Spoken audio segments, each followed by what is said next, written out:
Уважаемые коллеги, участники нашей дискуссии, экспертной дискуссии, прошу присаживаться. Мы сейчас начинаем. Мне поручено модерировать данную дискуссию, нашу сессию. With moderating this session, this discussion. My name is Vladimir Vasilyev from the St. Petersburg University. I'm certainly going to introduce the speakers who are with us today. We've got two large blocks of topics.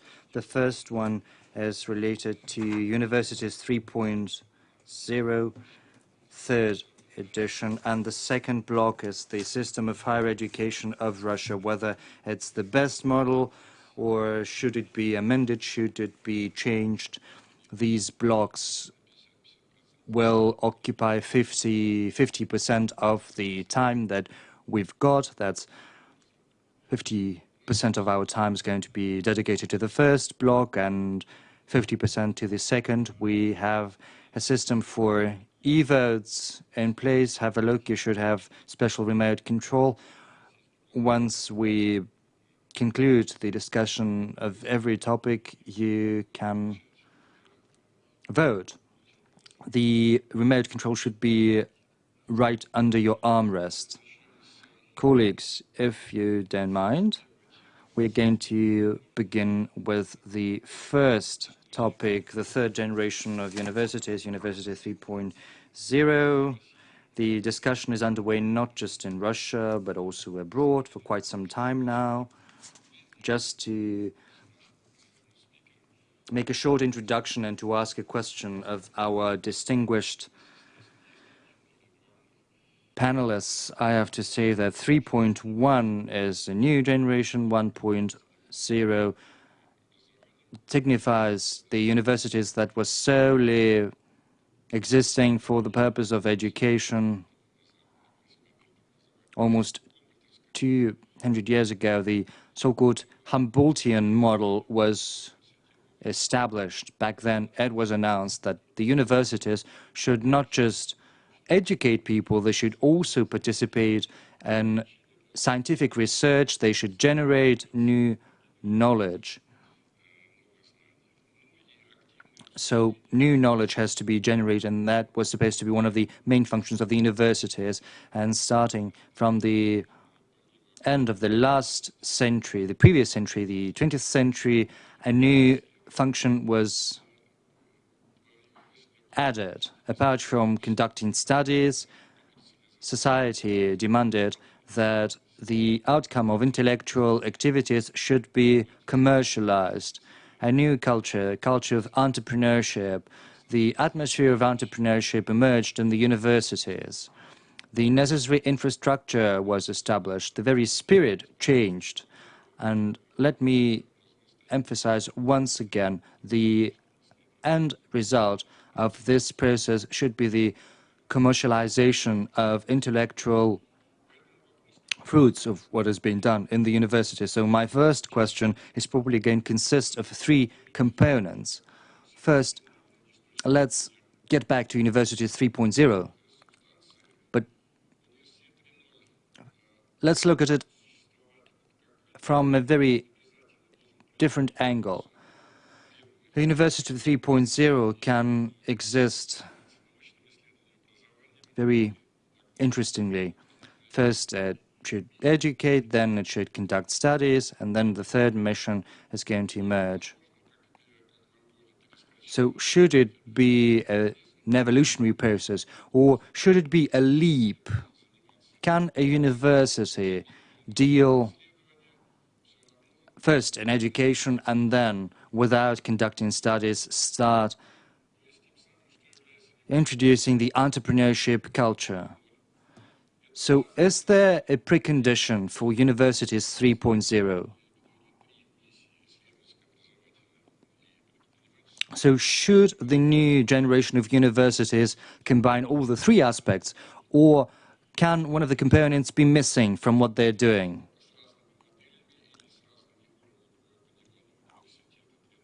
So what is our understanding of Universities 3.0? And stemming from that is another question: what should be the qualities, additional qualities of universities 3.0? Can these universities become hubs of innovative development of either a region, say of Russia, or an industry, an economic sector? Let me clarify right away. We cannot view universities as a closed circuit. It's an open platform working with civil society, with business, with the public administration. So, in other words, universities are not just isolated organizations. They're open, and that is a necessary precondition, necessary premise. And that's the question I'd like to start with. First, I'd like to give the floor to Oleg Kharkhordin, Rector of the European University at St. Petersburg. The floor is yours, sir. Thank you. I think I shouldn't have been the first to speak because I have a very particular view of this matter. The thing is, when talking about this transition, and if we look at it evolutionarily, like university, education, then studies, then commercialization, then this means looking at university as university of the past, like the descendant of the European cloister. We know University 2.0, the university of today, popular, very big, very popular with the children, taking much money for education and paying much money to professors. That's the descendant of business corporation. And the third generation of universities, like my colleagues from RBC say, are following the model of a new, contemporary, flexible company. It should be sort of an incubator of startups, or probably even the source of growth, of development for small cities and towns. This is a very good goal, a very good objective, but it seems a little bit too narrow as far as the history of universities is concerned. And if we look at the models of successful universities, the thing is, all the technical challenges we have before us do not boil down to commercialization. What are we to do with climate change, with new developments in biotechnologies that redefine the meaning of human person? You cannot simply commercialize those. This is not going to help us to address these new challenges and threats. Or let's take the traditional issue on agenda over the recent decades, that is the terrorism issue. Are we going to commercialize solutions to that? Do you think we can find a vaccine against terrorism? It's not as simple as that, I'm afraid. So when you look at the challenges of today, you understand that probably the third generation of universities is not just about being an incubator for startup. Let's look at what Drew Faust says, the rector of Harvard. She says that Harvard is not just great because it produces such persons as Bill Gates. It's also the custodian of culture. It creates the essence of life. The largest tragedy for the US, that is the Civil War, that is what she refers to when speaking about the function of Harvard. So for us, the new generation of universities is not the descendant of European cloisters. It should also be a custodian of culture. That is probably important, as it can help us fight terrorism. Yet another function. We have gathered here at a wonderful educational institution, and we should remember that universities educate and train public servants, and that is an absolutely different function.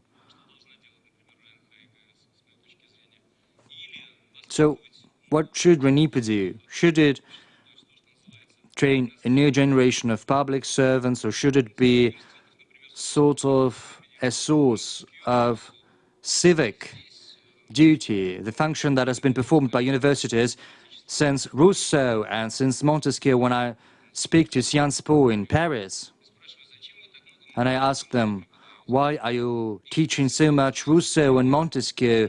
Because the recipes of the 18th century are not required by anyone, because technically they're infeasible. It's just ludicrous to read Montesquieu and think that it can be implemented in practice right now. The same goes about Rousseau, who, as we know, inspired the French revolutionaries to the greatest bloodbath in France's history. But we must understand, if we forget about that, then we lose sight of non-technocrat view. And what is that?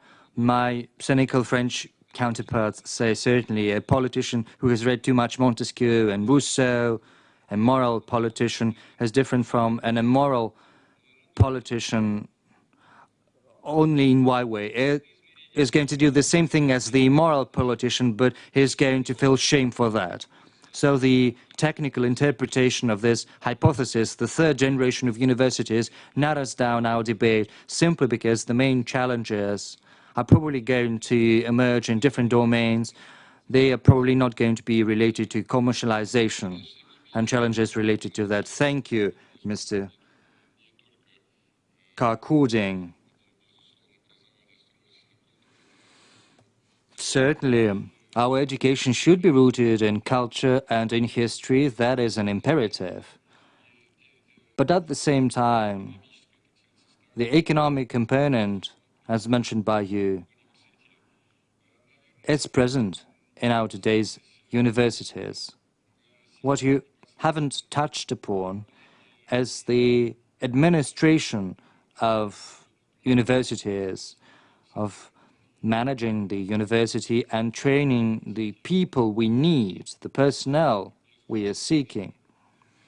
And I'm not just referring to higher education, I'm also referring to postgraduate studies, which are also a very important component of the third generation of universities.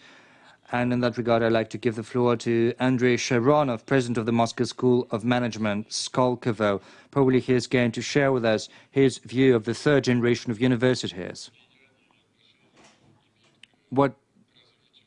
And in what way is it going to influence this area of work? It's a second attempt at giving the floor to someone at this session, and just as Oleg, I can say that we are not a classical higher education institution, we are an additional educational institution. But getting back to the topic of our discussion, and which is related to entrepreneurship, I can say we are a very important example of entrepreneurship approach in education. And this is quite illustrative. Entrepreneurship from the point of view of establishing this school and from the point of view of establishing the mission, because the mission of SKOLKOVO, Moscow School of Management, is to develop entrepreneurship as a value, as something precious in our country. And the second mission is to inculcate entrepreneurial skills to non-entrepreneurs. I'm probably making it oversimplistic, but in general strokes, in outline, this is what we are seeking to do. And it's no coincidence that this school was established by entrepreneurs who have experience in this field, who understand how valuable this institution is and how difficult its fate has been so far in Russia. Now, getting back to the third generation of universities, which is the topic of our discussion. First, we've got to agree on the term, or probably we should just stay on our position, because Oleg has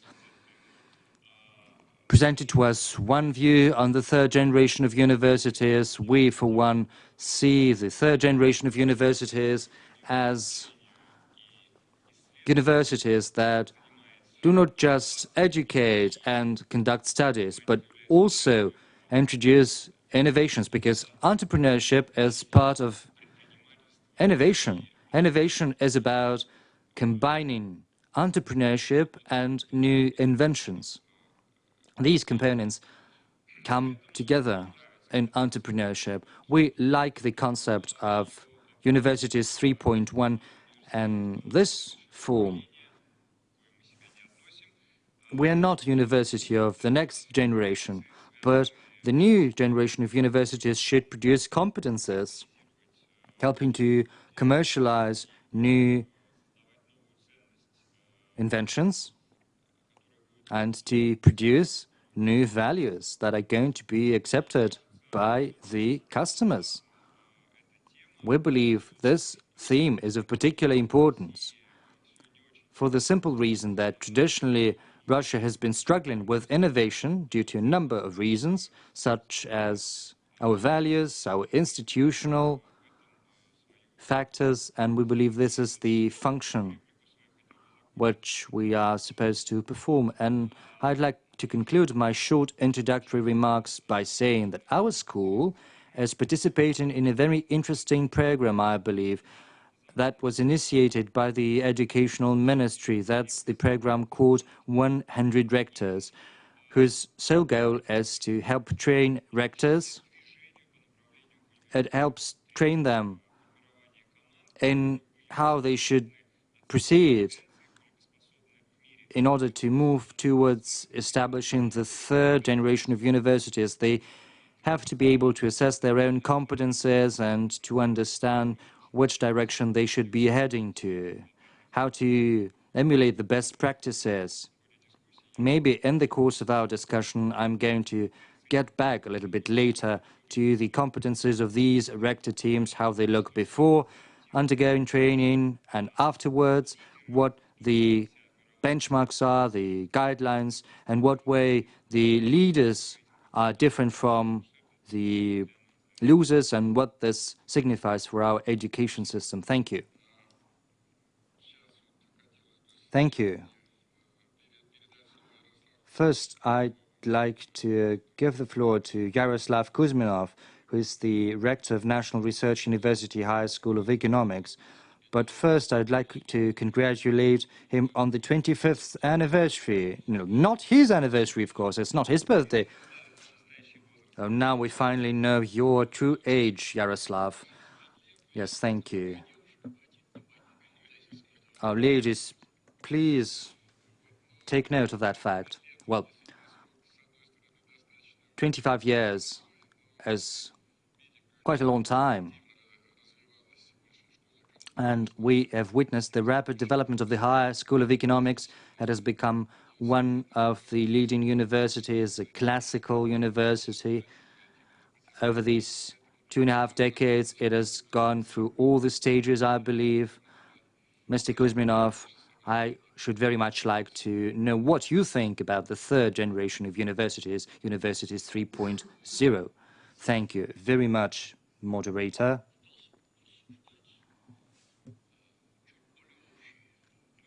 Let me give you a more general framework, that is to tell you what factors are going to play a role in shaping the educational field in the coming 2.5 decades, because that's important to forecast, to understand what education is going to look like in several years. What are the trends we are witnessing right now? To start with, we see some quality-related changes with regard to the human personnel in our economy. 60, 50 years ago, creative activities were not in the spotlight. It was either creative, like the scientists, or reactive, responding to outside stimuli. So a creative person has been paid money because he creates something new from morning till evening. And this creative activity is covered hundreds of thousands of people across the world. But right now, hundreds of millions of people are engaged in creative activities. It's up to 20% of all labor, of all work in urban areas in the developed countries. So by 2014, I think creators are going to occupy 1/3 of the world labor market. And this is certainly going to create a certain demand for universities, because it's the universities that help teach persons how to create.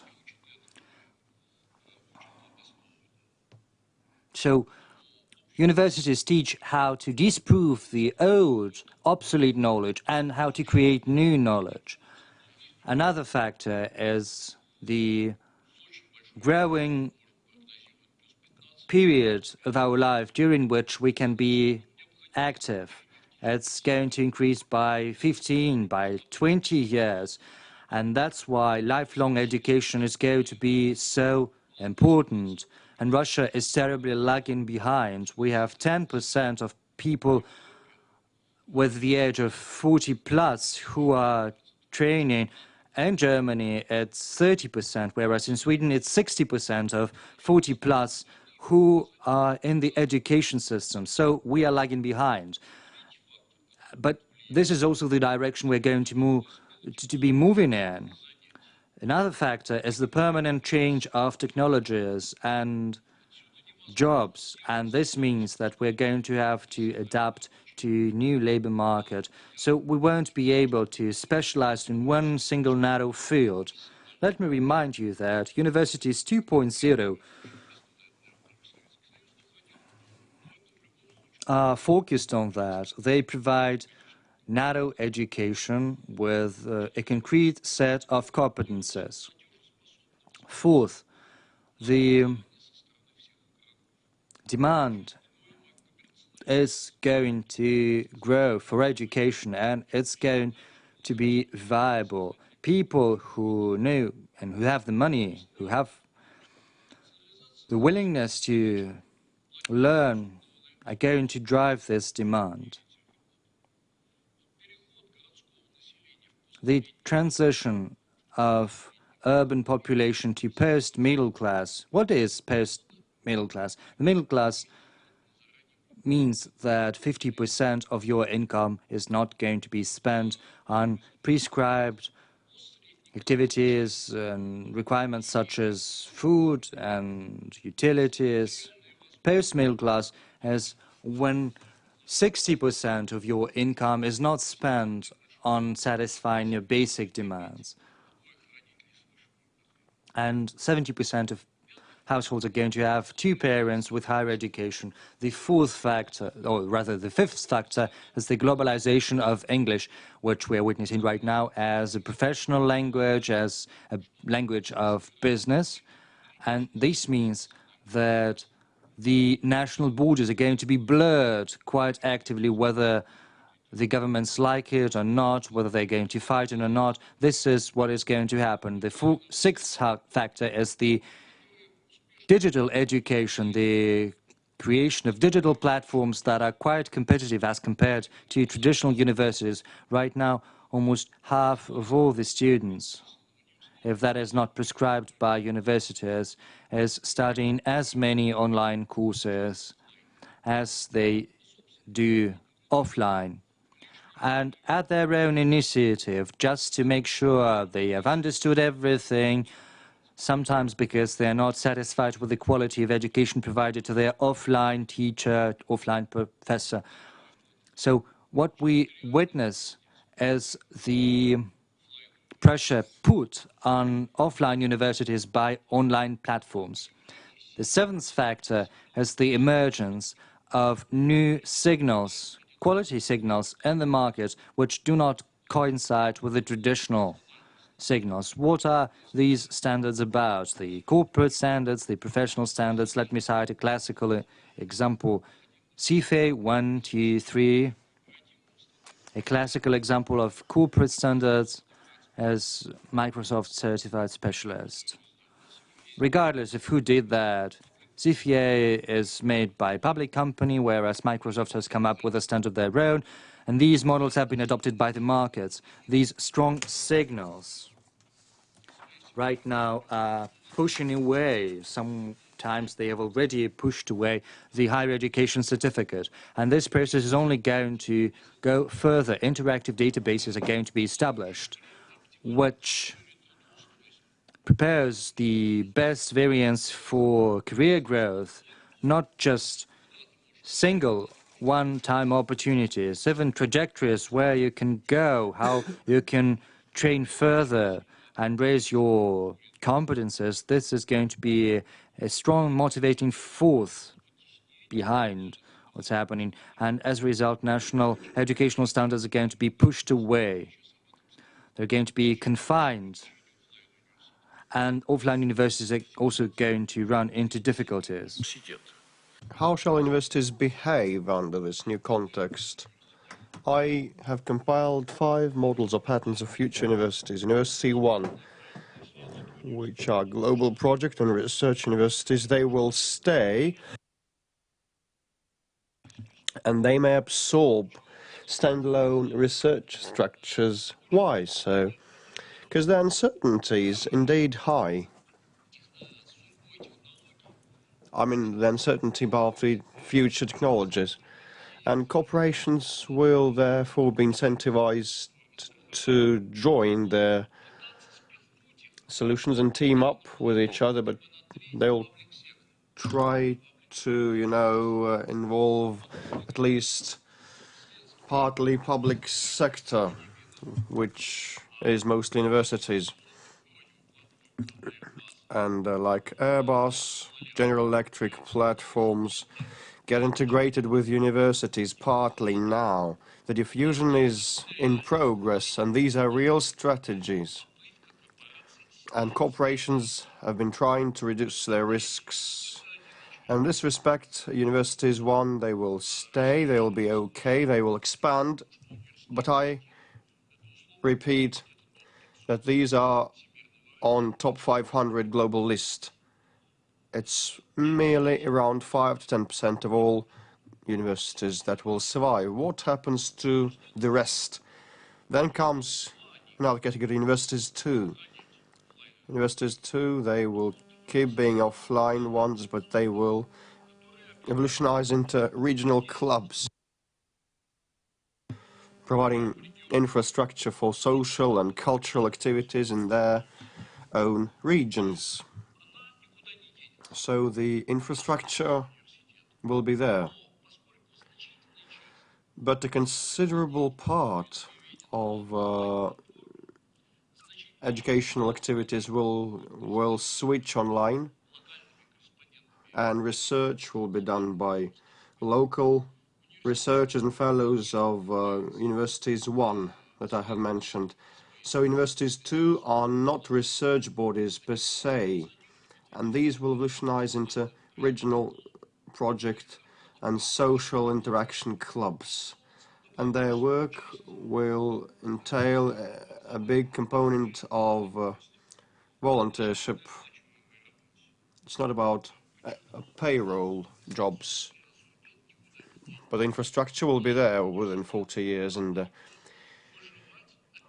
I reiterate, universities 2 will survive relying on their infrastructure that will be in public domain. Universities 3, these are the weakest ones. They are in remote areas with no particular demand for this social activities.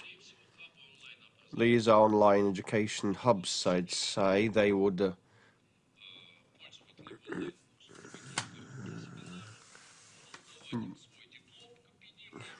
put together online users for short seminars. They will provide their own diplomas. These are like, outlets, kinda.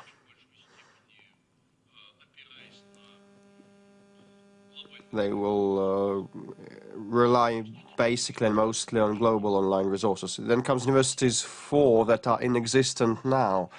These are professional communities centers, either research or educational ones, and professional communities will become even more important in the changing world of technology and different standards.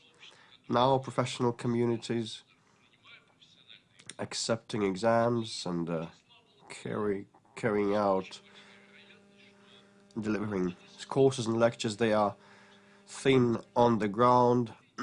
Probably they will in future create their own universities, like University of Sanitation or doctors or someone else. These are similar to corporate universities. And 5 is corporate universities. I see nothing that would make us think that these would fall apart. We could also ponder over another possibility, which is a new wave of commercialization of higher education.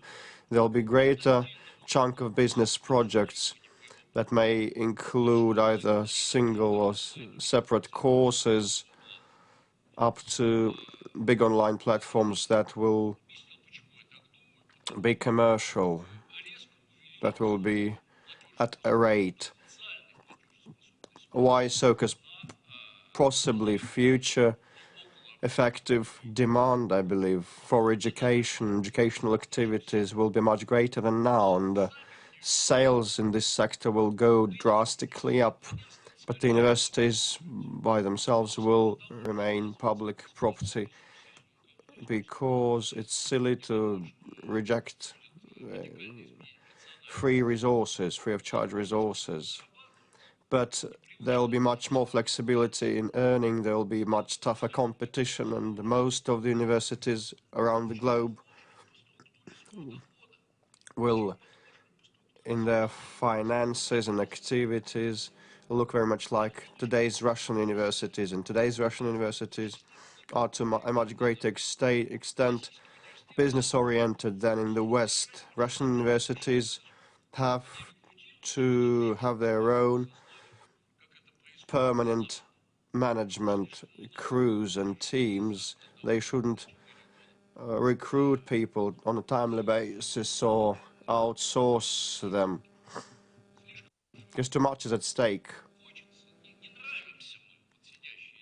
Probably our faculty don't like us, but still they don't want to replace us, to fire us, because they are apprehensive. They fear they may lose more if they fire us.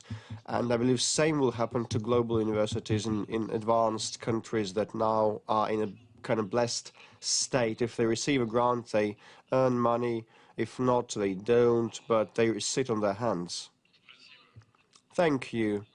Thank you. What I said is not probably the full picture.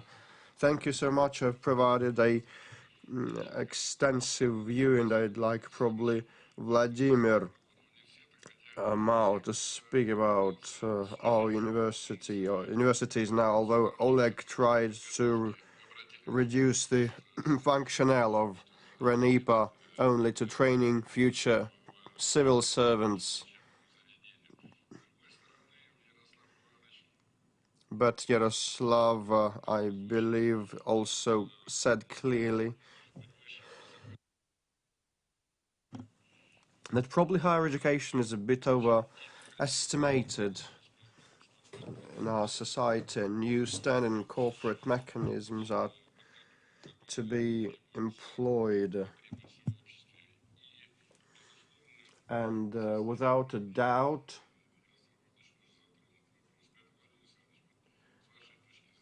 the management system will be there. So what is your view, Vladimir? You know, I'm at a crossroads, because I know Yaroslav mentioned 80% of my points. I could now invent something else. I'm not lazy enough. Well, when we were going here, I suggested that you should have a look at my notes. Well, you told me that you were not going to follow your notes anyway. But now I have 10 points on my notes so for this University 3.0, and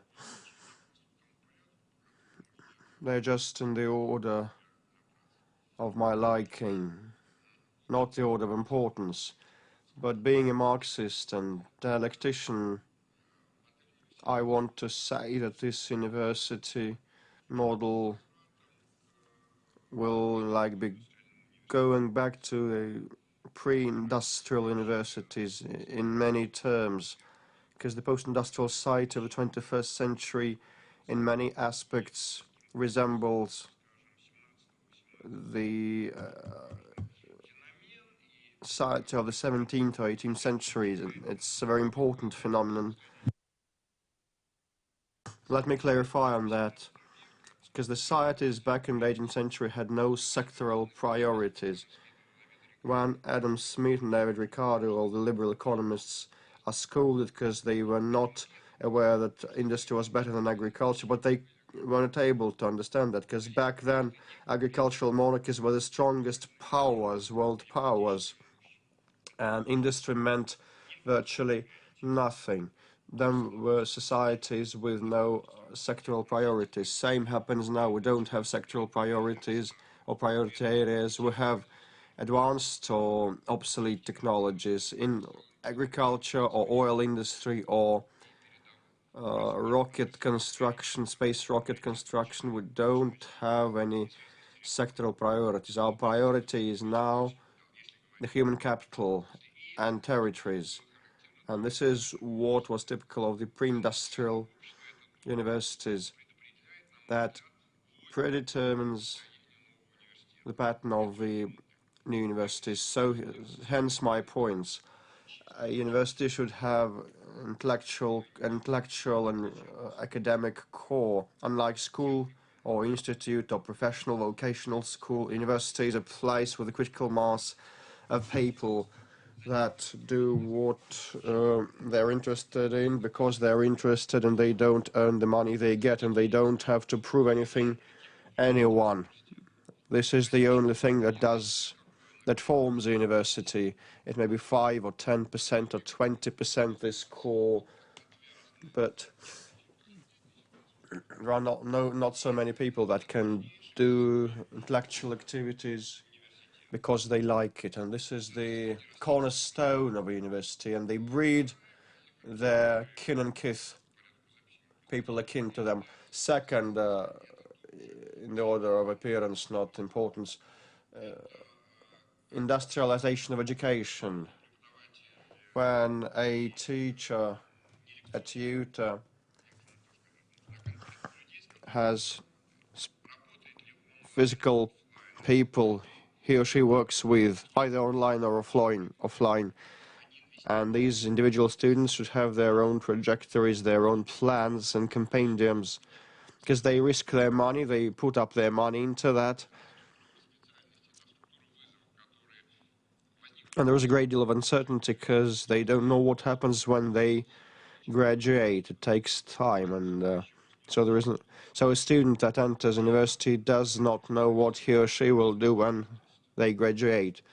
You may like it or not, but it's a given fact. Third is continuity of education, and so it's continuous learning. This academy, well, it so happened that it has been training future public officials, but the particular thing about this academy is that 3/4 of people here are real adults, not just after finishing school, no. These are full-fledged people.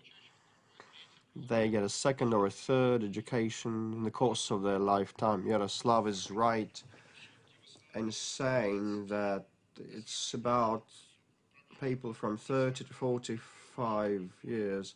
We don't have many people above 45 years of age, but we'll have some of them studying here, but they are in a minority. At graduation ceremonies, I say one and the same thing. Our goal as a post-industrial university is to be a Scheherazade. We are to favor everybody, and we're to lure and entice you over and over again, and so that you can fetch your brothers, younger brothers, sisters, and your elders, all your friends and nearest and dearest to us. Then comes the universal language, either the English language or the machine translation, or if it equals the human translation, but German, pardon me, contemporary universities definitely will be a medium of universal language, which is doubtless, as it was in the Middle Ages with Latin. Then comes universal knowledge without majors and specializations, you know. A graduate is someone who graduated like 5, 10 or 15 years ago. Like if you graduate 25 years ago, things have changed, and your major, your specialization back then matters almost nothing now. Probably, you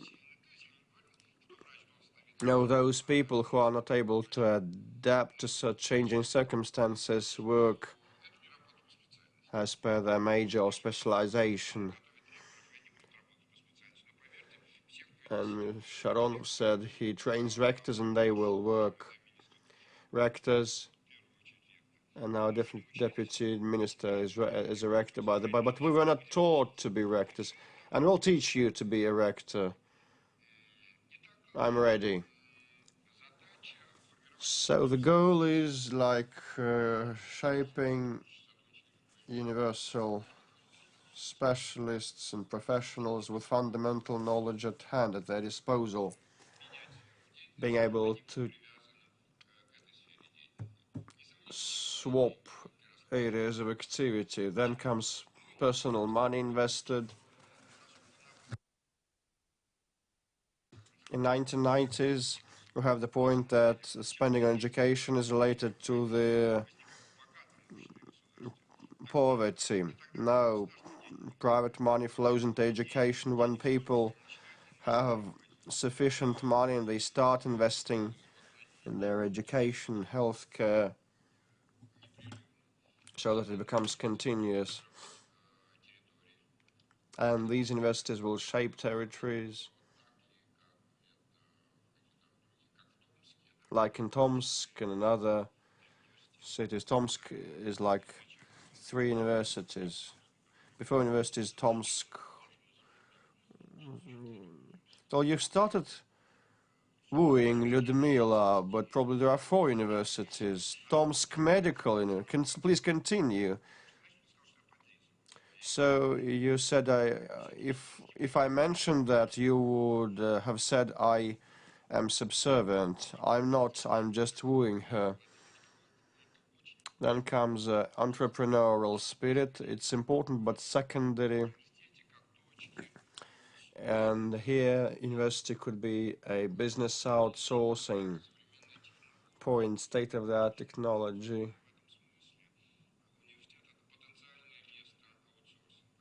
Will help us. Then comes the humanitarian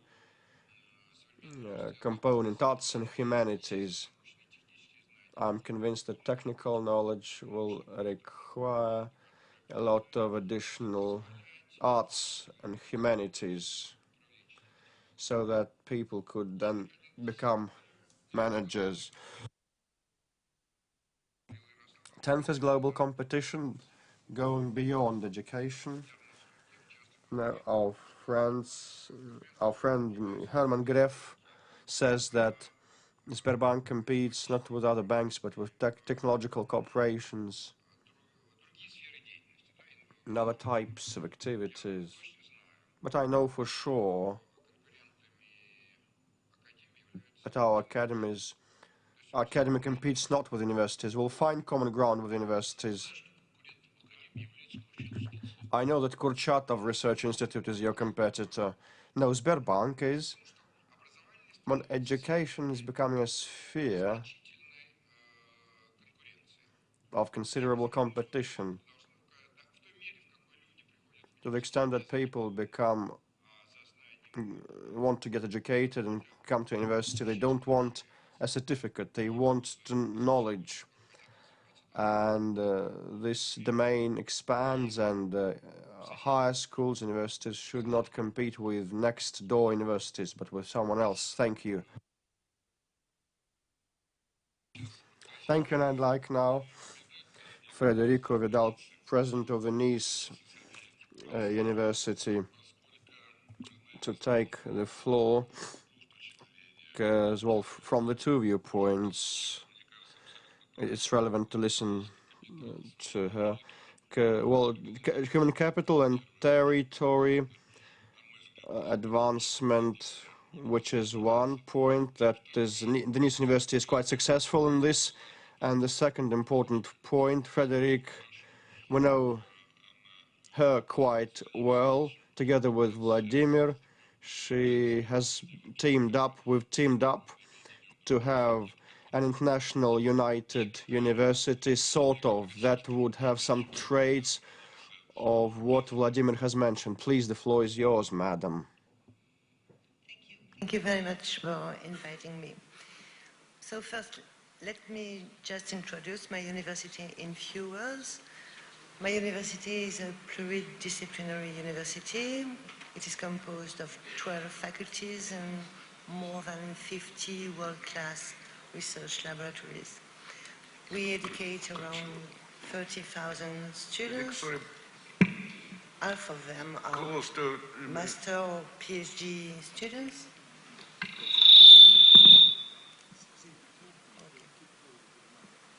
Closer? Okay.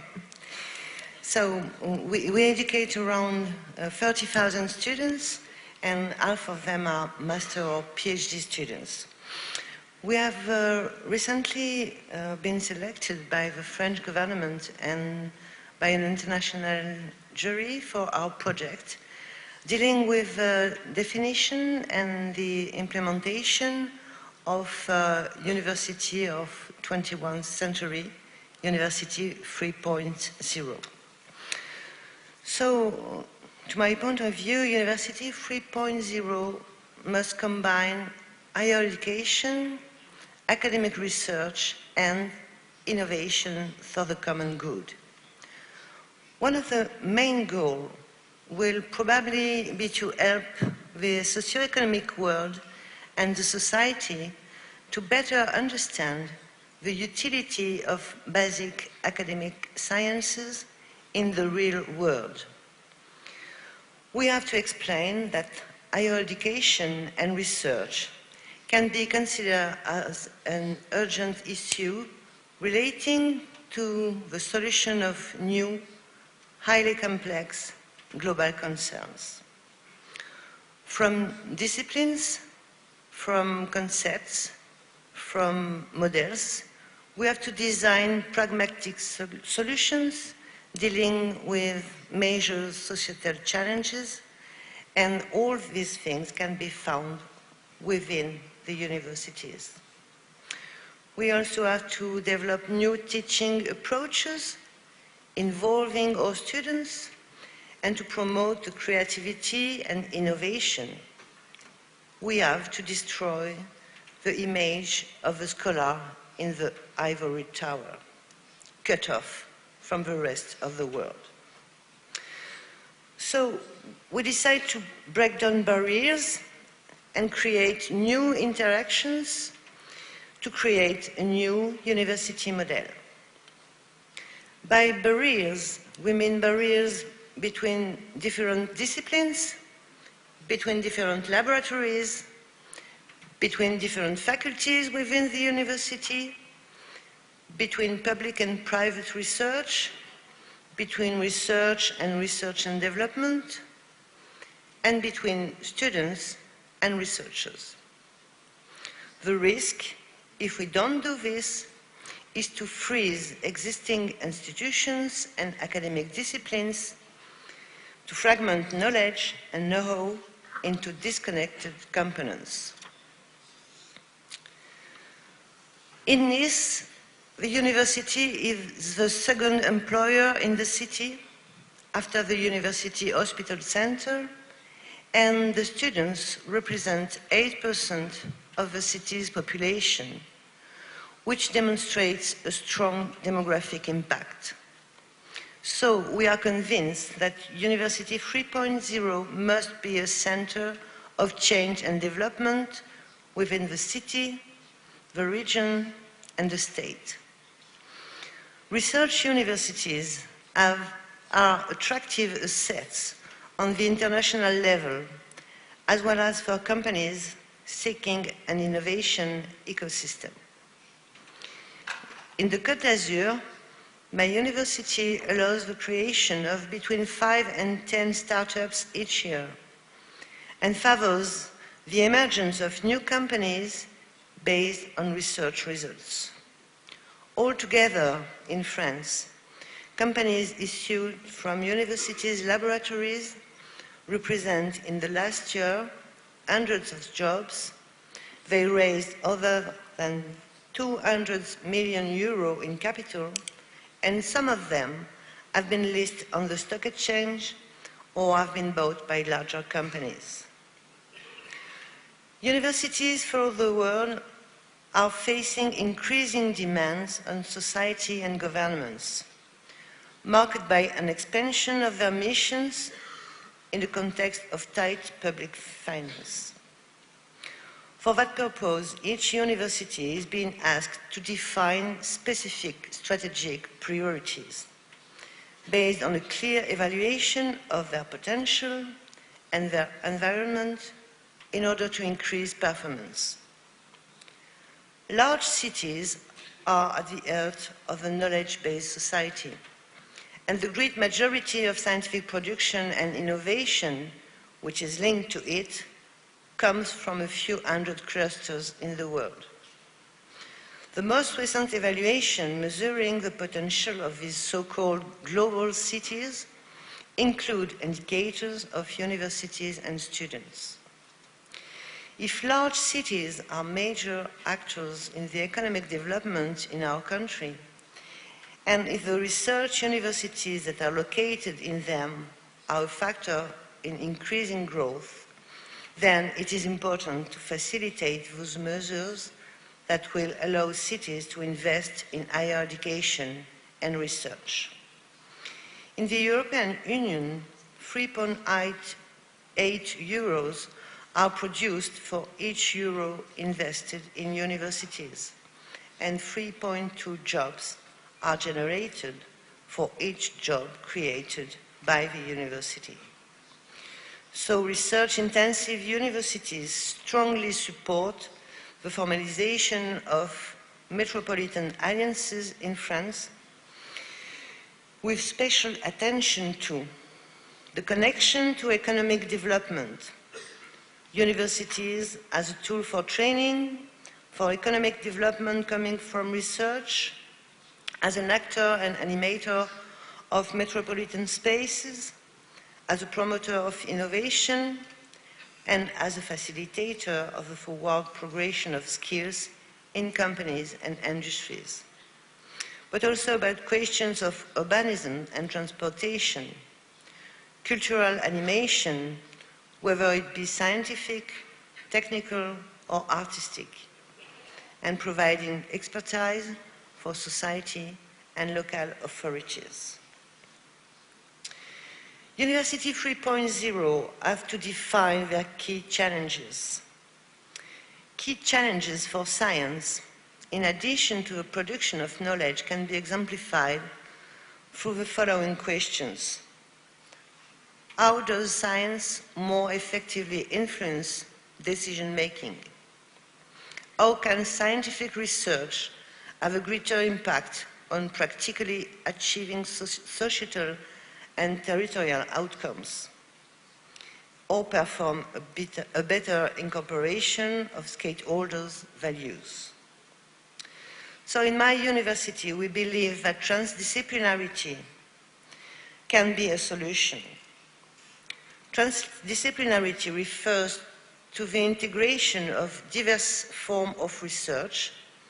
It includes specific methods for relating knowledge in problem solving. Three main approaches can be defined to support and to ensure the employment of graduates in market. First, we have to support collaborative definition of new curricula with the companies, because innovative technologies are based on a huge and growing amount of scientific knowledge. They must have permanent access to the human resources available from research universities. So we need a new deal with companies, and in this regard, A process of coordination has already been initiated with all the competitivity clusters and all the companies present on the Côte d'Azur. Second, we have to promote transdisciplinarity and to define new curricula. The main goal in that respect will be to challenge the statu quo through innovation and to develop new paradigms by enhancing transdisciplinarity. And third, we have to enhance adaptability and employability of our students using evolutive and integrative learning processes. Regardless of the discipline, it is essential to share at the university level a common strategy and to develop skills allowing students to work in team projects in order to enhance engagement and self-confidence. So, to conclude, I am convinced that encourage invention disclosure is very important and that we have to provide our researchers, but also our companies, with researchers, with engineers, with other support staff that are familiar with both academic and economic ways of thinking. And we have to educate them for that purpose.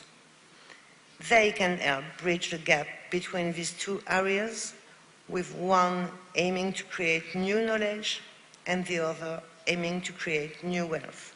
Thank you. Thank you. Thank you, Frédérique.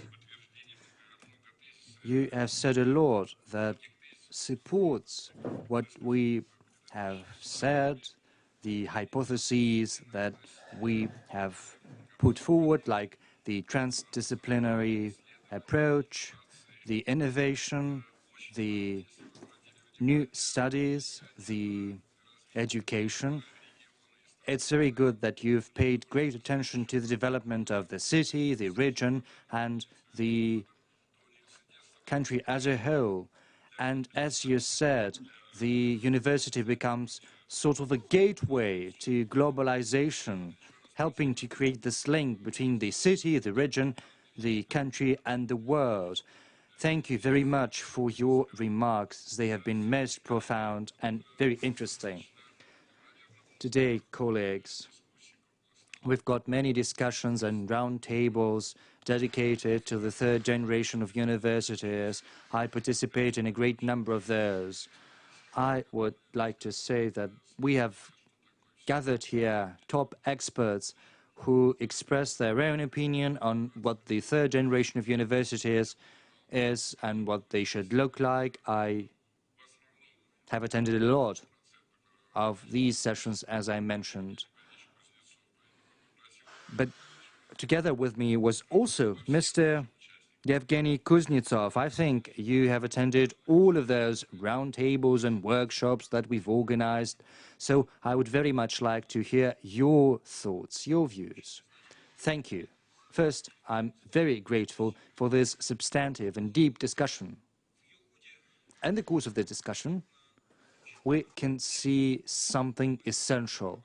Why the new universities model is somewhat staggering, and why it is, however, very important, essential, I would say. The thing is, the evolution of universities is indeed going from a simple scientific institution towards a corporation, but in Russia, this model is not yet relevant. Why is that? The thing is, the universities do not yet occupy.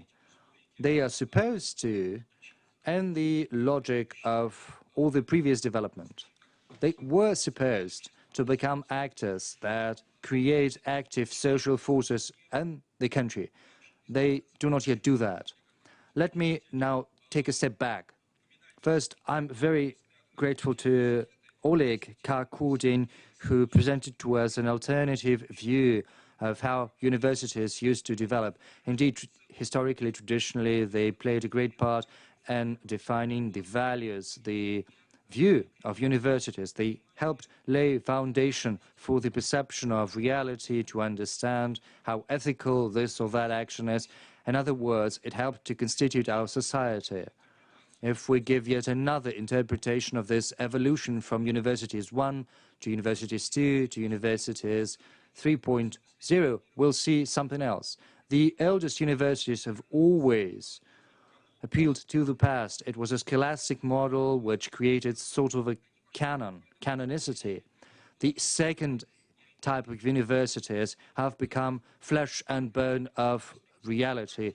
They participated in shaping this reality, and they also charted the way forward, whereas the current leading universities are doing something else entirely. They're not just shaping the future actively, they live in it in future. Should you look at the campuses of the MIT, Stanford, or other leading universities, you won't be able to say that their environment is organized in the same way as the best organized cities or clusters in the world. No, these universities live differently.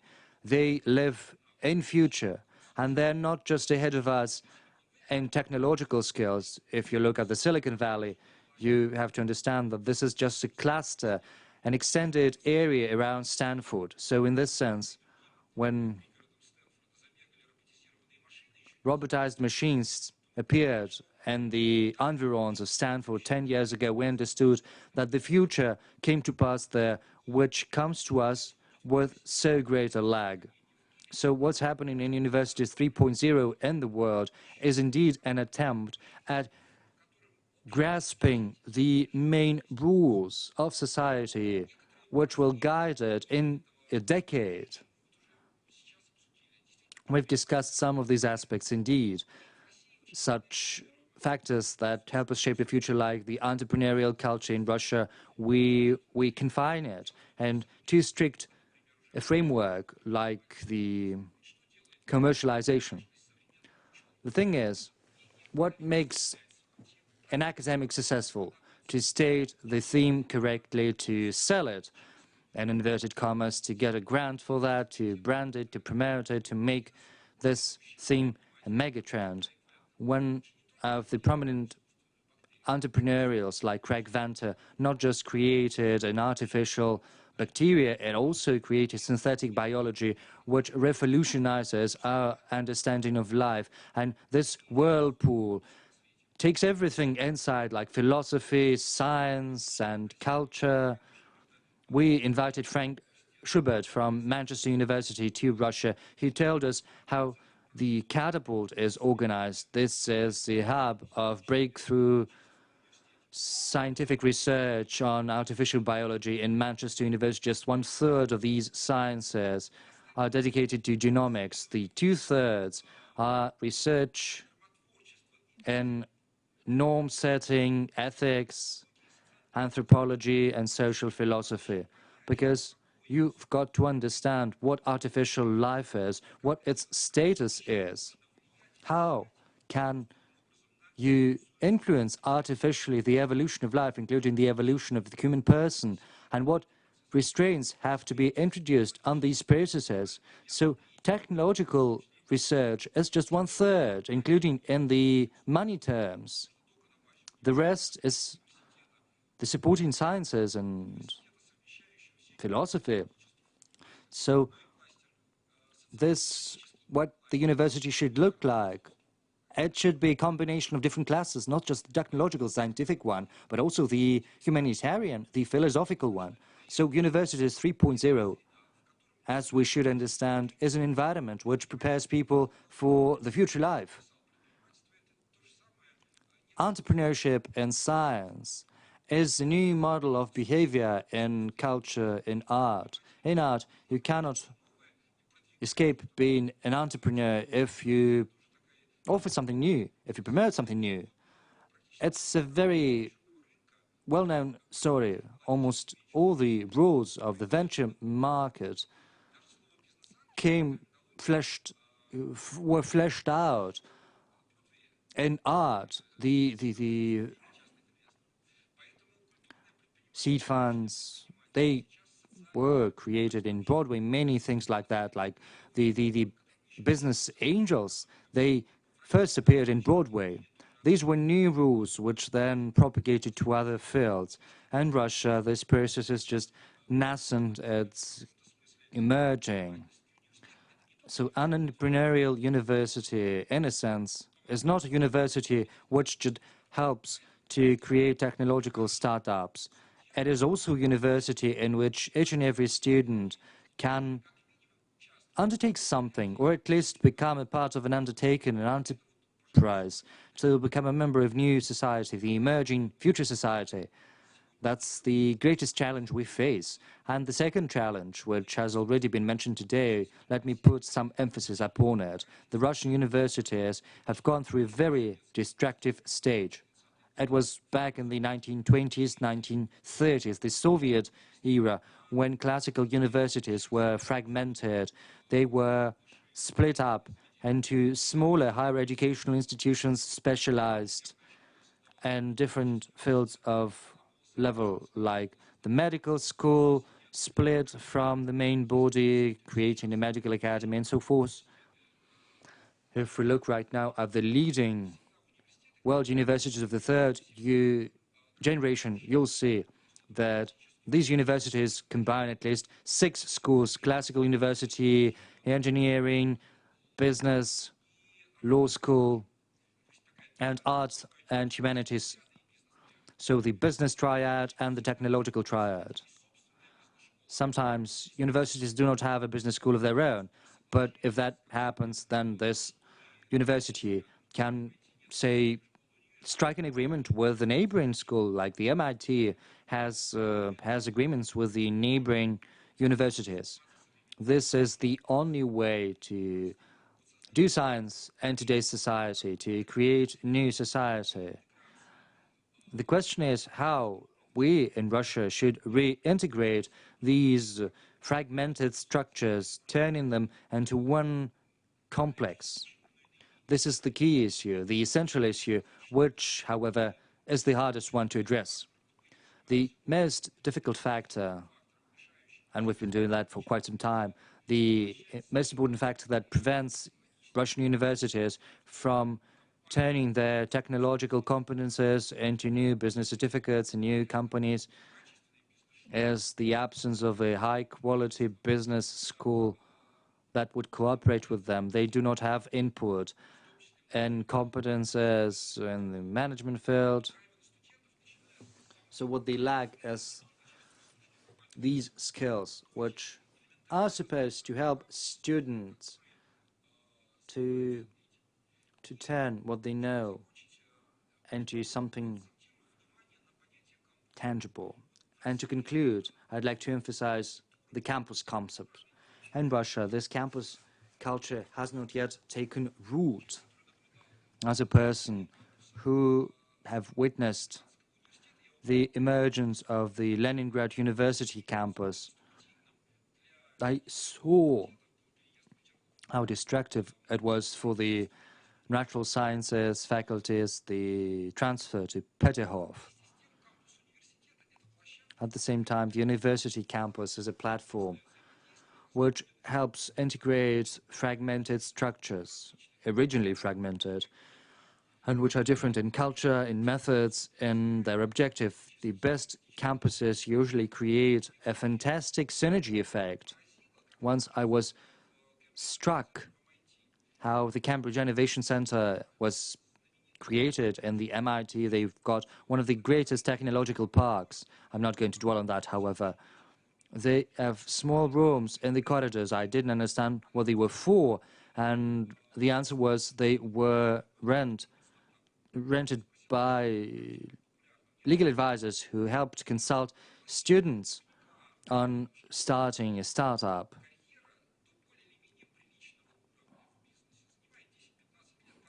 Usually, in order to succeed, a person in America has to work very hard for 10 to 15 years, but if he consults lawyers and if the startup takes up, then the career is far faster. And that's why these consultations are almost free of charge, while students are still training This can only be done on a campus. This cannot be a separate structure. It requires the students to mix, to exchange their opinions, to find answers together. So the greatest challenges for Russia, I believe, are to create universities that would be the hub for future. And to do that, they first have to reintegrate different educational structures like the medical structures, the law school, the business school, and so on and so forth. And secondly, Russian universities have to build campuses to organize this flow of ideas without spending money on it. This has to be a natural process. This has to be a natural movement of people who live in one and the same campus. To conclude, there is no alternative to Universities 3.0, only university who combines all these competences, only university who lives in the future has the right both to teach the industries, the regions, the government, how to move forward. Because first, universities have a pilot project on their campus, and then they can propagate that pilot project. Modern universities are not companies. These are centers which create products which are ahead of reality, ahead of the rest of the world.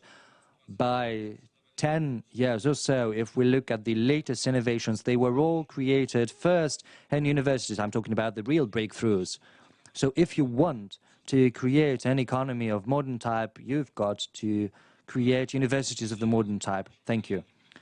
Thank you. Unfortunately, I have not introduced you, Mr. Kuznetsov, Deputy General Manager of RVKGJSC. You have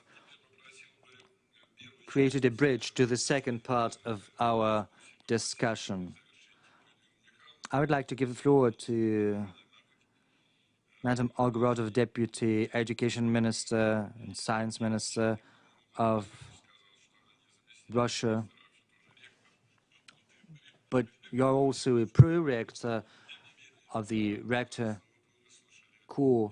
So, Lyudmila Mikhailovna, you've listened to what we have had to say, so we'll be very curious to listen to your position. Thank you very much. The discussion is very interesting. This is the first time I've come to the Gaidar Forum, and as far as I can tell, this is a very serious platform for defining and harmonizing the directions which we are moving in. We are trying to do that. How successful we are will depend on whether we meet together and try to forge a shared position, a common position. I'd like to say that as of now, when defining the future, when charting the future of our country, the government comes up with a number of priority projects. One of these projects is directly related to the theme of our today's discussion, and that is higher educational institutions as a center of innovation. The government believes that University 3.0 is relevant. So to sum up the discussion which we have had today, I'd like to look in retrospect at the history of Universities 3.0 in the world. The Massachusetts Technological Institute was based on the startup system, on its commercialization. If we look at the Arizona University, this is an absolutely different example. It's good because it testifies to the fact that the choice of the development strategy as an entrepreneurial university can help propel it to the leading universities tier and very short. And this trend is being promoted by Europe, the Leuven University, which has developed as an entrepreneurial university as well. It has been propelled to the top tier of universities very fast. The university was reconfigured, industrial divisions were established there. Apart from the rector, there is a general manager there. The rector was responsible for the education and for the studies, whereas the general manager was responsible for managing the social entrepreneurship and the economic entrepreneurship. So different institutional models helped lead many universities all across the world to the same result. And it means that even our universities who follow different avenues of development can achieve similar results. Each and every form of a university has a potential to set the task, to come up with a strategy of development of their own, the strategy for the development of an entrepreneurial university. Talking about the Russian history, let me say a couple of words about that as well. The first speech was by Oleg Kharkhordin. The question was asked whether we can leap from the first type of university to the third one right away. I'm not going to give any assessment, I'm just going to state the facts. In Russia, education has always had a fundamental research platform, and culturally this tradition has been replicated since the 1990s, when we understood that we needed to assess the role of the research system, the educational system. We have looked at the education system not just a system accompanying the economy. We have started to look at it as a separate industry with added value, with the importance of reputation. We have looked at it as a source of economic growth, of social growth. And we have succeeded. The first program for educational development that was initiated at the beginning of 2000s was dedicated to innovative universities. But very soon we realized this was not enough. 57 innovative universities right away joined a new program, the program of research universities. It was a response to the question which we had before us. We need universities to generate new knowledge, new science. Then we adopted new programs to make our universities globally competitive. The government, the academic community joined their hands, deciding that the competitiveness had to be raised. So during the plenary session, we have heard people say that right now the competition among the universities moving towards the 3.0 tier is very harsh. The competition is very vibrant. The Education and Science Ministry has created the necessary premises for the emergence of 3.0 universities in Russia.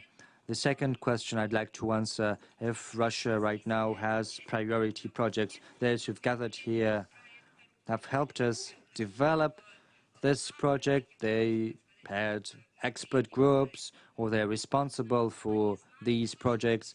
And you know for sure that today we are discussing the dimensions in which we should measure the universities 3.0.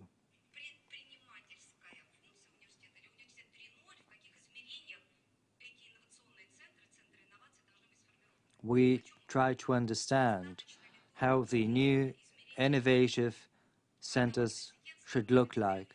Is the economic component enough?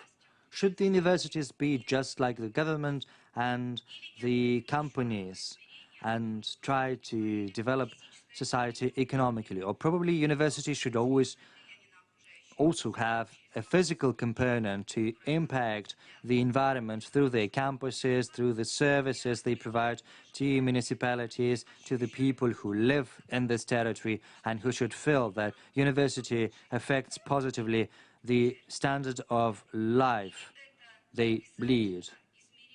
Architecturally, for instance. Should universities always also have a digital component? Should they just commercialize their intellectual property that can be absolutely different, humanitarian, social? And last but not least, the social component, which we have also touched upon today. Should these four tasks be set before the Innovation Center when developing the priority projects? You are telling us that you want to put all of these dimensions as a foundation for the third generation of universities? Well, in that case, the Education and Science Ministry is willing to develop the instruments you'll require to achieve your goals. Do we have the groundwork for that? Yes, we do. And we can use these mechanisms. We are asking what universities are willing, first and foremost, to establish these new universities. We've got 8 rounds to implement instruction 218 of the government. The ninth series has been announced. We have established new jobs for young scientists. 172 corporations have participated in this process. These are the mechanisms you can have in mind.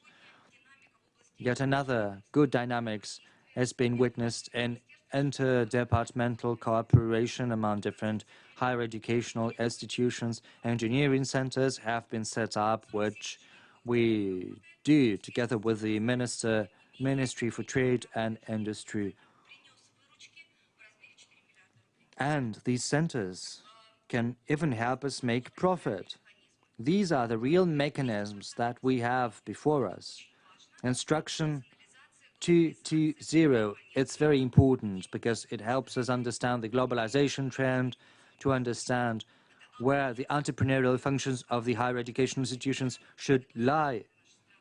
It will help us have an open dialogue with the world, legitimate, transparent mechanisms for that. Last but not least, we're going to talk about the structure of the universities. Right now, the Ministry understands that apart from the leading universities, we have also got down to create the so-called backbone universities. Russia is a very large country. Geographically, it has a vast territory, and that's why regions have to have points of growth. The regional economy should be developing not based on Tier 2 universities. They need Tier 1 universities, the best universities. And that's why we believe the backbone universities we're opening in the regions are a good thing. This is just probably a sentiment of my own. We went to the regions of Russia to look at the response the governors given to our instruction. The third generation universities have new management mechanisms. Governors are members of the Board of Trustees, and that is a good chance for the backbone universities to move forward, to implement the tasks we have set before us. For Russia, it's very important. The ministry is going to announce a next series of backbone universities. And there are going to be new series. We want the universities to be proactive. We want to see initiative among the regions, among the ministries. We give them this opportunity. We want them to seize it. The third generation of universities is mostly about the initiative of the stakeholders, of the professional community, of those who have gathered here, not just the universities. It's a very complicated task which depends on many. I'm not going to go into detail, but the components include the taxation and preferences, the legal framework, but the initiative of the universities themselves is also very important. Let me remind you of the SKOLKOVO initiative, the 100 rectors. It's all very important. Thank you very much, madam. As I told you, once the first part of our discussion is over, you'll have to work. Please take up your remote control, and I would like to put the first answer, the first question we'd like to ask you. It's on the screen. Have a look at it. Please take your remote control devices. They look just like this. And the speakers should also vote. Please get down to vote.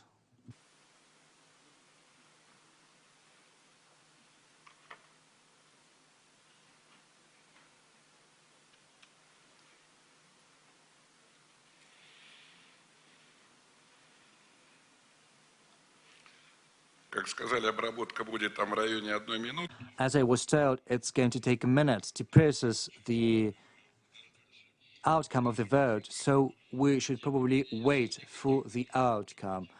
I do not think it's yet. It is time to sum up the discussion which we have had. It's not yet the time for that. I think we've listened to many interesting views, many interesting positions with regards to the third generation of universities. We have listened to what different people believe are the characteristic traits of new universities.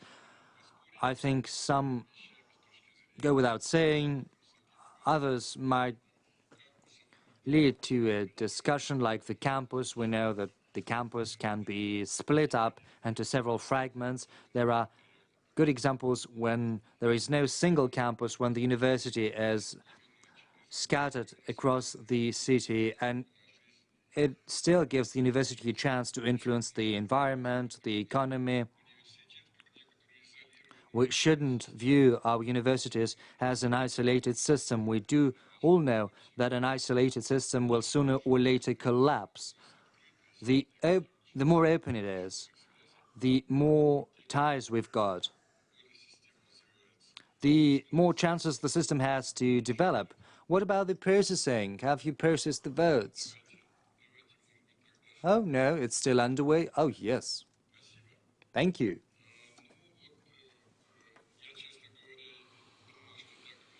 To be honest, that's the results I expected. The university community is here, and we are very critical of ourselves.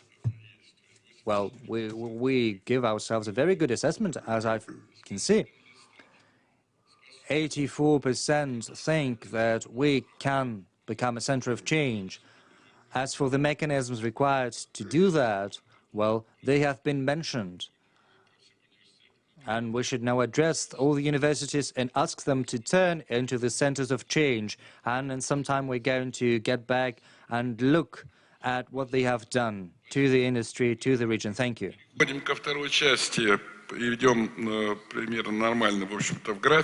Now let's move to the second part. We are on time, I believe. Evgeny and Lyudmila touched upon that, which is the structure of Russian higher education system. We know that it's not only inside universities. It is a self-sufficient system. We have a pyramid. Two universities with special status, federal universities, national research universities. Those universities participating in international competitiveness program, our cornerstone universities. But still I'd like to invite Yaroslav and Vladimir, because the higher education structure cannot be viewed separately from the S&T strategy and also socio-economic advancement and progress of our country. And we all know that both Vladimir and Yaroslav have been taking part in assessing the socio-economic development of this country. And the Gaidar Forum, by the by, is aimed at this as well. So first I'd like to invite Yaroslav and Vladimir to elaborate on that point. I don't know who read whose speaking point first. Will you switch, or Yaroslav? Vladimir wants to listen to you. You know, colleagues, if we have been speaking about the Russian higher education system prospects, we now speak about the upcoming 5 or 7 years that are the timeline of for the governmental policies. Lyudmila mentioned the structure of our universities. We have research universities like Moscow State University and St. Petersburg State University. They're entitled to their own standards, like the Bauman Technical University and Foreign Affairs University. It's about 50 universities in total. In Russia, they have a global positioning, and they have very strong research and project teams. It's about engineers as well, and myself and Mr. Mao, we should be open-minded in terms of creativity. The next level is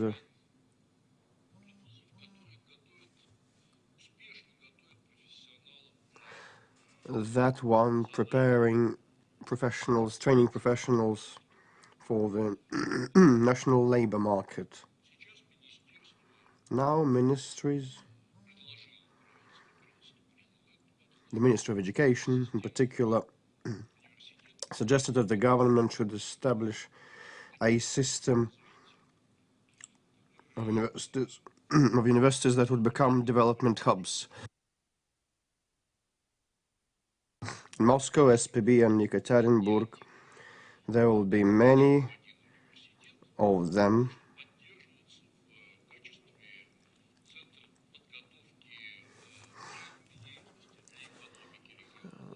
At least one of the universities should be as a project center, project hub, and a university in the region should have business parks and other infrastructure that would be supportive of the projects, in particular as environment for free of charge networking and communication. University has the advantage before business community. It is a field, an area for people without prior negotiations. You can involve people into your project, and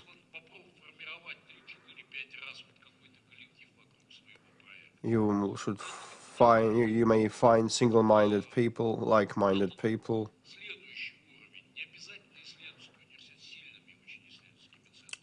So this is a new level of research universities, but it's about whether the government has sufficient resources.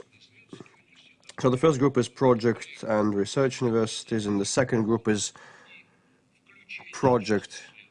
purely project universities. I hope that there will be teams of investigators, visiting teams of investigators, but they will probably not be able to encompass all the disciplines of this second type universities. And third level is the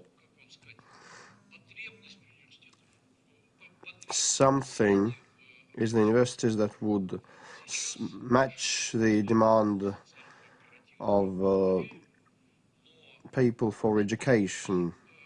Now education is socially imperative, and this indeed is a big chance for this country, a big opportunity. If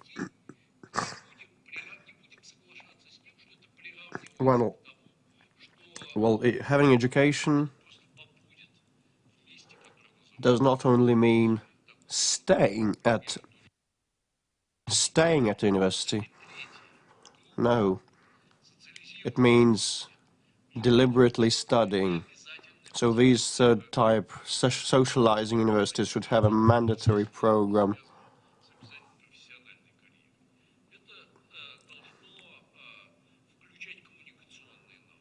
They should have communication skills, humanities, very good command of foreign languages, analytical and research competence provided to students. Unfortunately, the comprehensive schools are not able to provide these assets to their learners. So socializing is very important because universities are de facto a system, they are crowning the system of the mandatory education, and we should not question this function of theirs.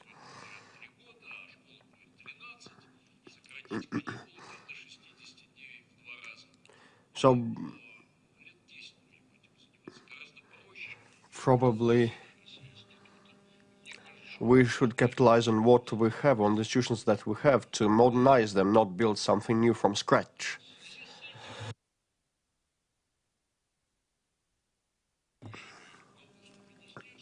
There is also the problem of offices and outlets of universities, regional offices. Like in regions, there are vocal protests and outrage that, for example, like an outlet of this or that university was closed in our region, but sometimes these were quite profanic outlets. So the system should be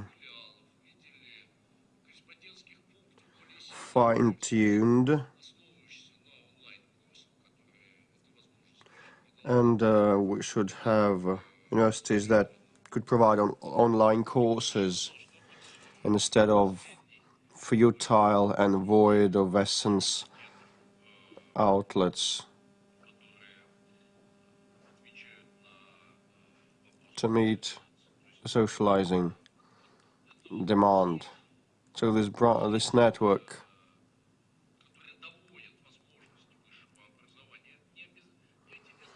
well, it's not about you and your computer, no, it presupposes communication. Universities are able to submerge people into a new, higher class environment, social environment, than that of school or your backyard of the block of flats. So the universities are therefore essential, and we should analyze whether our universities perform this function or not. I have other considerations, but probably I would rather listen to other colleagues that speak up. And research function and personnel training and professionals training, as well as the socialization of our people, are to become the basic elements of the future structure of universities. Okay, then Mr. Mao. Colleagues, I concur with what has been said, with everything that has been said, but I'd like to make some more comments on the trends of educational development, system development, and probably I will aggravate some things. But as a matter of fact, point number one, we have the universal higher education in this country. I believe it's good, because demand for education is okay, and the more education we have, the better, is a public good. But if it's uniform education, universal education, it can't be the best. Like in the USSR, 25 25% of those who finished school entered universities. Now we have 80% of those who finished school who enter universities, and still only 25% of the universities are the best ones. We have some missing since then, and some are new ones, like the High School of Economics. And I believe 25 years will turn in November, not now. There will be some 25 years, the 25 years since the establishment of the High School of Economics at the end of November. They will have this anniversary. And Mr. Mal, Mr. Sadovnichy, I'd like to say, are one of the key founders of the High School of Economics, because they aided Mr. Gaidar, and they contributed a lot to the establishment of this governmental decree. And we know we walked with this paper around the floors of the governmental building of the seat of the federal government, so that it was signed by everybody who was to sign it. So, back to the brass tacks. If once we have the universal higher education, one can't expect all of these universities to be good ones. We should have different universities in terms of specializations and quality. And some of these centers would be like research and universities, others will be social platforms.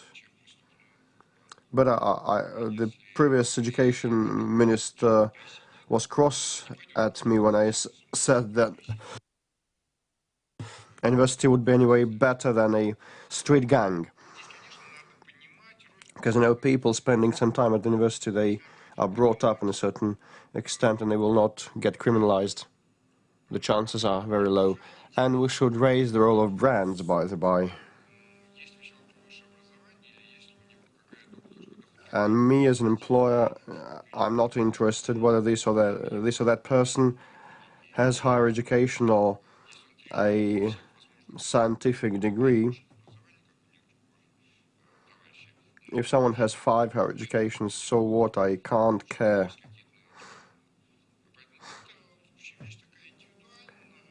All in all, I think it's an individual thing, and it's related to reputation. A normal person wouldn't assess the university whether it's a governmental or private, public or private university. We all know that it's not the criterion. Next. I believe that the universal state exam, overall state exam, is a brilliant invention, and I'm an active proponent of this single exam, and I am against any additional exams that give rise to corruption. We don't want to breed corruption. And those phony results that we had with this single exam, they are mostly sorted out and resolved now. And even if you buy a phony certificate and get into university, you will not stay there more than 1 term, 1 semester. But we need to make a next step. Universities should be able to accept as many students free of charge as they see.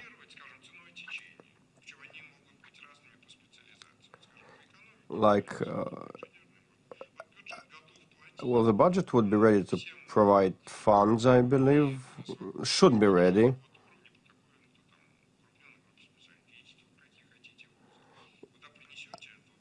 And the competition definitely should be there between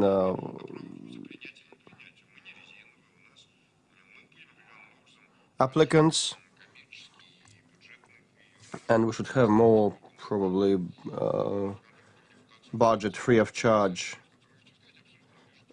seats for students. And a good university, anyway, we're interested in that because a good university is a university with good students, primarily and first and foremost. Students matter more than faculty. And the single exam allows us to select the best students.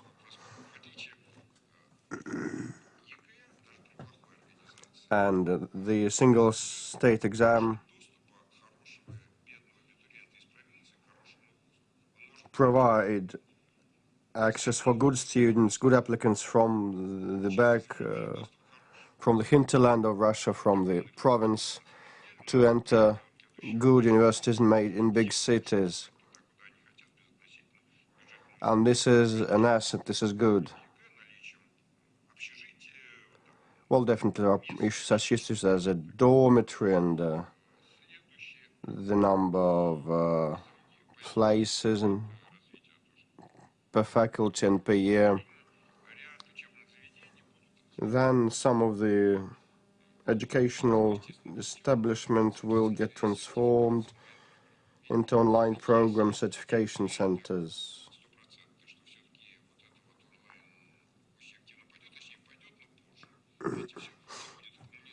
So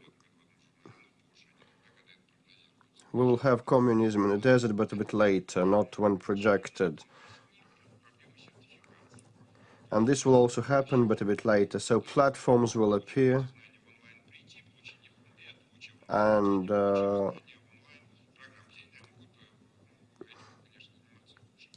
probably some of the institutes and universities will become certified centers for online remote courses, educational courses. And my last point is the postgraduate studies and the PhD degree and diplomas. I don't understand why is this an education level and why one should do these PhD studies, postgraduate studies, without defending a thesis. A lot of people do so nowadays. Like, defending a thesis is a very important part of our education today. But a thesis issue can be sorted out.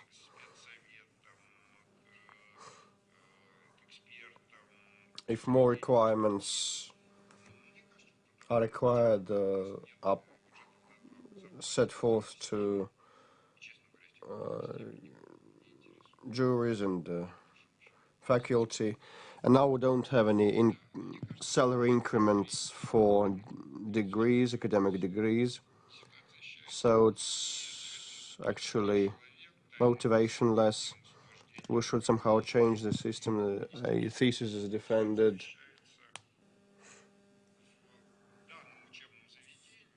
in a university by a commission of 5 people, and all of them sign this diploma. So it's before a jury of 5 people, and it's all in public access. And we know who said that this or applicant deserves being rendered as a doctor of science or PhD in something. So it's going to be a very important element. Thank you. We indeed have very little time because we started 12 minutes later. So I'd like first Andrey Vladimirovich to provide an outside vision. He said he doesn't deal with higher education, but anyway, he does deal. And he used to be Deputy Minister of the Economy and dealt with higher education, and later I would vote. And finally, Lyudmila, I'd ask you to conclude this part. Andrey. Well, I was deputy minister very long ago, so in my current capacity, I want to say that Yaroslav had some contradictions, inherent contradictions. Yaroslav mentioned 6 types of universities, and Eugen spoke about his perceptions of the universities 3.0. Yaroslav made a projection about what universities will survive in Russia. But not all of these will be in line with the 3.0 university criteria. And here we have people representing universities, but none of these satisfies 3.0 criterion. Well, it's about genesis. How shall we generate these new types of universities 3.0? I don't think that RANEPA or High School of Economics would be closed down to start afresh and turn over a new leaf. No, these are going to be partnerships, and I'd like to say that although us is a niche flair, we look at this world and we think about partnerships, and we believe that University 3.0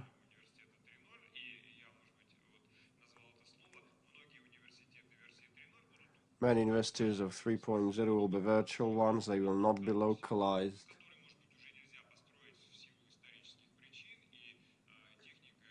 In one and the same campus. There'll be remote education, and I believe they may not even be a single uniform legal entity. These may be partnerships between different entities. And we are to be guided by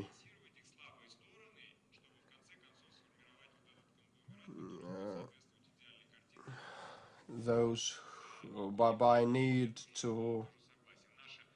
for convergence. And I believe that the trouble of our higher education today is that we still live guided by the patterns of 1930s, when we turned classical universities into industrial ones. Now we're trying to backtrack, but we are not quite successful because current universities want to survive,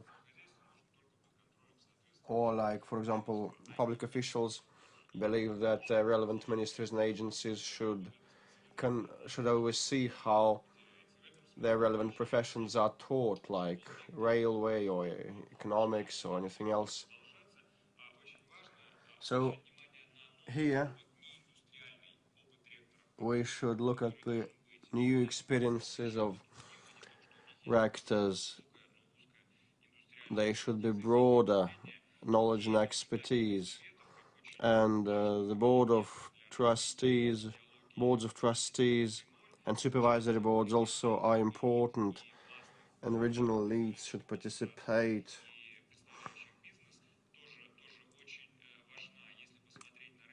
All of this is important. And I looked ratings of different cities, and an important criterion for ranking a city is whether they have real good universities, because it's an element of the social environment, high quality social environment. This is the element of affluent people that rule the show in the city, and they attract relevant structures, infrastructure, and a university, if it wants to become University 3.0, should be in touch with elites. Thank you. I would now ask to put second question to vote, and at the same time, while we'll be voting, I would like to ask Oleg to speak on that, and afterwards Lyudmila may conclude our discussions. So the question is now in the screen. Oleg, please. And many of those who took the floor said they know what the future has in store for us. When I spoke, I was saying that there is a black swan and there are some challenges coming for mankind in the coming 2-3 decades, which we cannot anticipate or predict. Who could have possibly imagined that ISIS would become the main threat to humanity 10 years ago or so? Challenges emerge all of a sudden. Large universities are very important, of course. They are the backbone of our system. At the same time, they're initiative-driven. They are retroactive, not proactive. There are small universities that specialize in one field like IT or mathematics or economics. Maybe they're going to be the ones to give a response to new threats. Or maybe online education is going to be the new trend. Lomonosov won't have to go to Moscow from the middle of nowhere. They will be able to do everything online.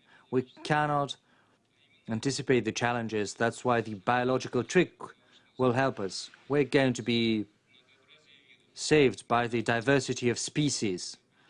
We need not just the universities I have named.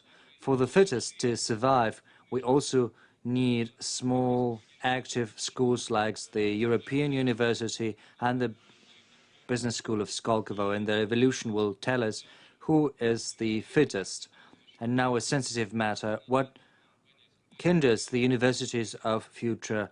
Bureaucratism, red tape, the incompetence of mid-level officials, that is what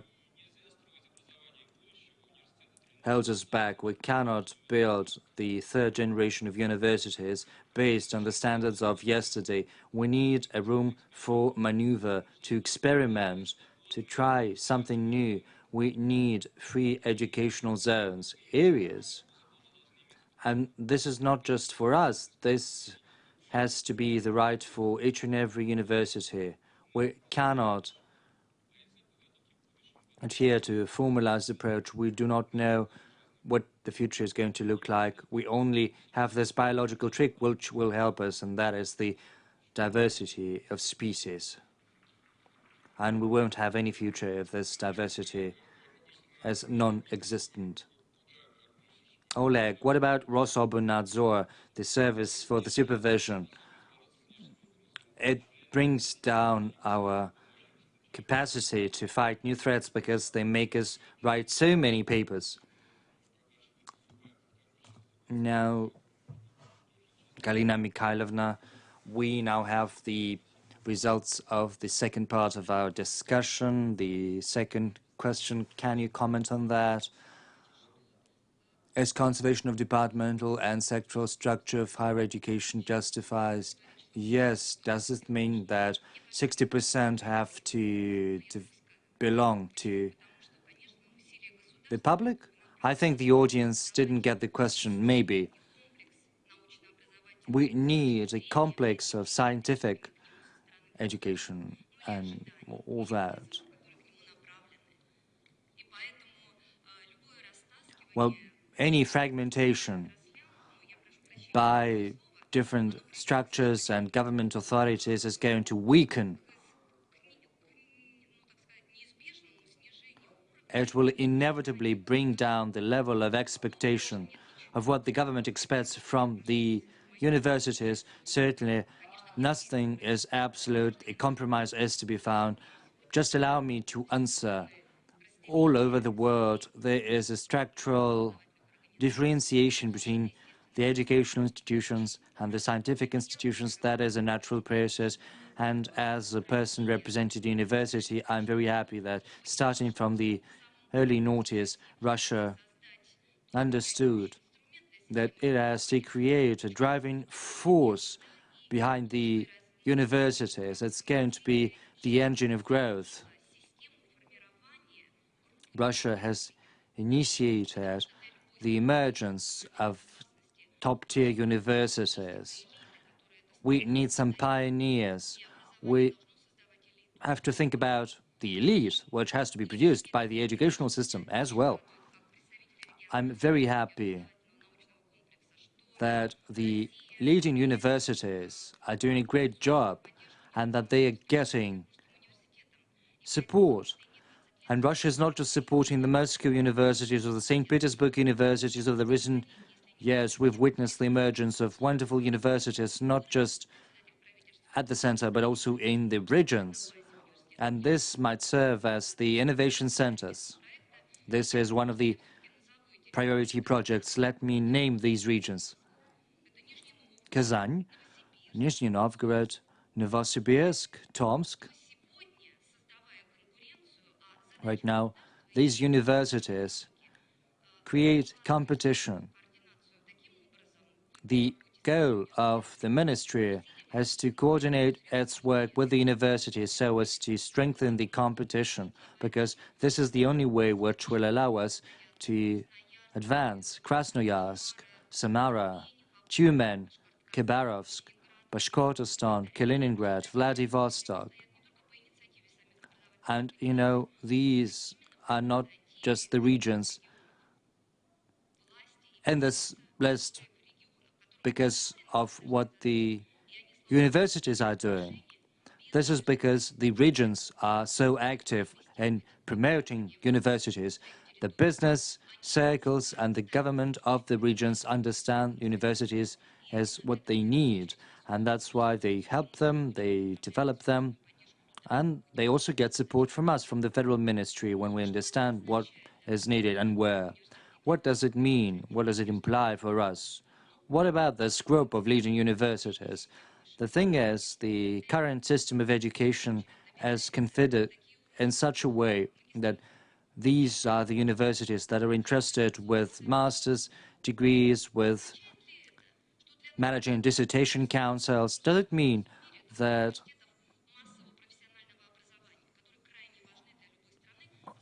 this is the only group we should focus? No, because we have a very large country. Our economy, our production means have always been important. That's why we need mass education institutions. Does it mean that education in other universities is not going to be the center of what the ministry is doing? No, we want education to be permanent. It should be a lifelong education. A person should be able to raise their qualifications, to get new skills, new training, and they should have access to high-quality training of different levels, but in all universities.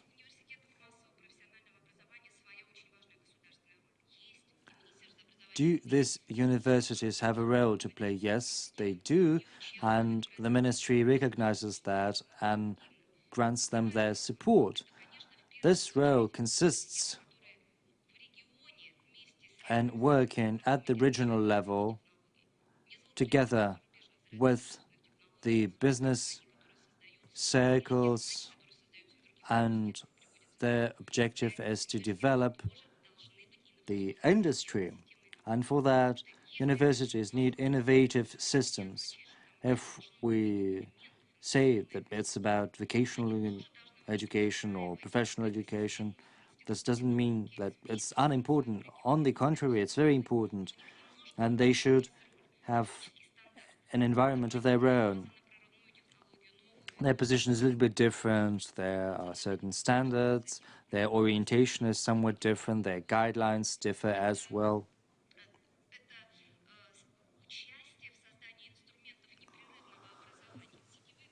They should also participate in lifelong learning through online courses. We have to use this potential I've been talking about to develop. This potential has to be translated into positive consequences for the whole education system. That's why network education is important, as well as online courses. They will help propagate this potential to all institutions, including to vocational education institutions. What is so important for vocational education? The thing is, we will have to introduce a certification system which testifies to the high quality. The ministry is right now creating special resource centers to help the employment using the digital instruments to put it on a large scale. And many instruments, many technologies are becoming automatic. With your help, we are doing that. Competitive environment has to be created at all levels in all universities. And the last but not least, Russia's characteristic trait, as far as education is concerned, is that we've got some universities that play a social role, like the pedagogic universities and the medical universities. That is our characteristic trait. Unfortunately, the labor market sees some shortage of specialists in these fields, and the market is configured in such a way that we cannot simply reconfigure this educational field. Our goal as the ministry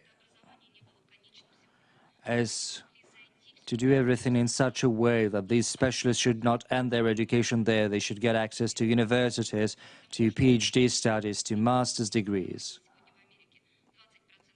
20% of medical graduates in the US, for instance, are scientists. They study medicine. Yes, we need specialists, but we also need specialists who do some research, medical research.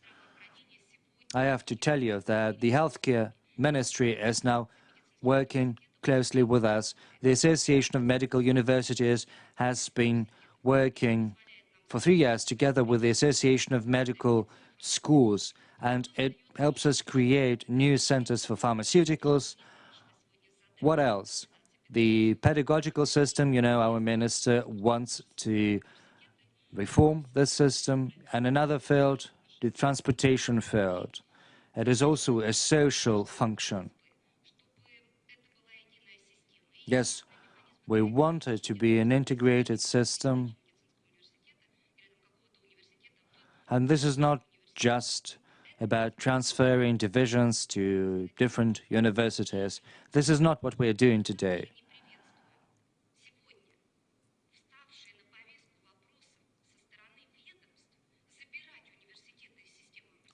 But we also do not want the system to be fragmented when ministries take universities under their purview. That is what is happening in agriculture, in industry, in transportation. We do not quite get why these ministries or authorities are taking universities under their domain. We do not understand the purpose of what they're doing, because the interdisciplinary approach right now is our imperative. We've got and we need an integrated system. I'm sorry, I've been talking for too long. Thank you.